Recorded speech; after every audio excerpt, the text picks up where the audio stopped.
Continuing with Halachot of Lashon Hara where we left off, we're on the last condition of the parameters of Toelet, and we'll begin the next when Toelet is not Muttar today, but for the last condition would be those engaged in controversy. Some Poskim maintain that one may speak Lashon Hara regarding Ba'alei Machloket. Where do they learn this out from? There's a story in Tanakh with Natan Hanavi and with Bathsheba. What was the story? David HaMelech's son Adoniah was trying to take the throne from Shlomo.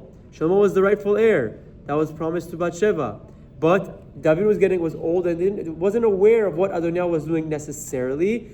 Bathsheba with Natan came to David HaMelech to tell him what your son Adoniah was doing, which was Lashon Hara, but it was to put down the rebellion and put down the machloket. And we learned from what Natan said, where he says, "I will enter after you and fill in essence, back up what you back up your words." From that pasuk, these poskim say that in order to put down a machloket or to end or to speak against a Baal machloket, it would be permissible to speak Lashon Hara. This is only permitted if by negatively portraying those who foster controversy and discord, one has the ability to quiet down and eventually end the machloket. So obviously, this stipulation, this condition is only when you know that by speaking about the Baal machloket, you can end the machloket. One must be careful to only say things that relate to the machloket and not mix extraneous unnecessarily Lashon Hara. As usual in Toelet, you should only speak concise and don't add and blemish and add extra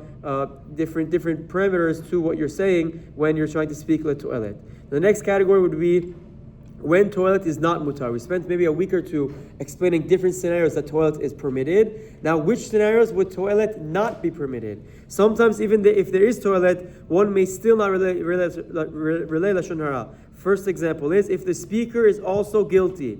Even after fulfilling the condition, if the speaker is guilty of the same sins he wishes to publicize, it is asur for him to do so. Since he is similarly afflicted with evil leanings, it is highly unlikely that his intentions are pure and for the proper toelet. It is more likely that he is speaking out of ill will towards the subject, which is prohibited. If the speaker transgressed these sins in the past but has since done teshuvah, it would appear that he may rely on the heter of toelet. So obviously, this is the first condition. When it is not mutar, you can have any of the previous stipulations or conditions met, but if someone is also guilty of what he's trying to reveal, it is a block. It prevents him from relying on this leniency of the Toelet, and he would not be able to speak it over. We'll continue in more examples tomorrow. Have a wonderful day.